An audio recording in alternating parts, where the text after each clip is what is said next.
यह नया भारत है। पानी पर रोक, व्यापार प्रतिबंध से ऑपरेशन सिंदूर तक भारत ने पाकिस्तान को हर मोर्चे पर दी शिकस्त। पाकिस्तान के आतंकी शिविरों पर एयर स्ट्राइक कर भारत ने पहलगाम हमले के 15वें दिन बदला लिया है। हालांकि हमले के बाद से ही भारत लगातार पाकिस्तान की घेराबंदी करने में जुटा हुआ था। सिंधु जल संधि को निलंबित करने से लेकर आयात प्रतिबंध तक भारत ने कुछ ऐसे प्रमुख दंडात्मक कदम उठाए हैं जिससे पहले से ही रसातल में चल रही पाकिस्तान की अर्थव्यवस्था पूरी तरह से ध्वस्त होने के कगार पर पहुंच गई है। व्यापार, संचार, समुद्री पहुंच और हवाई क्षेत्र को निशाना बनाते उठाए गए कदमों से पाकिस्तान को करारी आर्थिक चोट पहुंची है।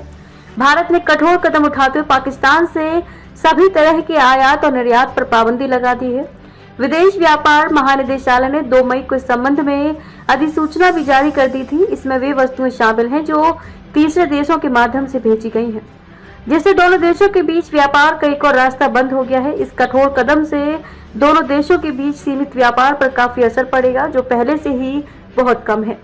भारत ने अप्रैल 2024 से जनवरी 2025 के बीच पाकिस्तान को $1.18 अरब का सामान निर्यात किया, जबकि आयात केवल $28.8 लाख था। भारत की तरफ से उठाए गए कदमों का असर पाकिस्तान की आम जनता का अपनी सरकार के प्रति नाराजगी के रूप में भी देखने को मिल रहा है। पहलगाम हमले के बाद भारत ने सबसे पहली जवाबी कार्रवाई सिंधु जल संधि को निलंबित कर की थी। दोनों देशों के बीच 4 युद्धों और दशकों से जारी सीमा पार आतंकवाद के बावजूद इस संधि को बरकरार रखा गया था।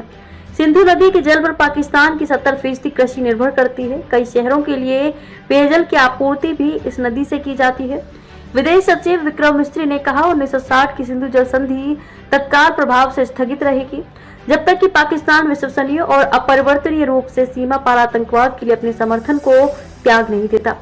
भारत ने पाकिस्तानी नागरिकों के लिए सार्क वीजा छूट योजना SVES भी रद्द कर दिया है।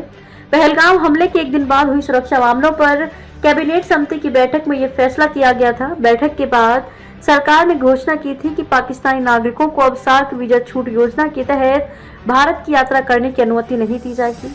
इस वीजा पर आने वाले पाकिस्तानी नागरिकों को सरकार ने 48 घंटे में देश छोड़ने का आदेश भी दिया था। भारत ने पाकिस्तानी झंडे वाले जहाजों के अपने बंदरगाह पर आने पर रोक लगा दी है। नौवहन महानिदेशालय DGS की तरफ से इस संबंध में निर्देश जारी किए गए हैं, जिसमें कहा गया है कि ये उपाय राष्ट्रीय सुरक्षा और भारत की शिपिंग बुनियादी ढांचे की सुरक्षा के लिए आवश्यक है। नए नियम तत्काल प्रभाव से लागू कर दिए गए हैं। पाकिस्तान के साथ कूटनीतिक जुड़ाव को करते हुए भारत ने राजनयिकों की संख्या में भी कटौती कर दी है।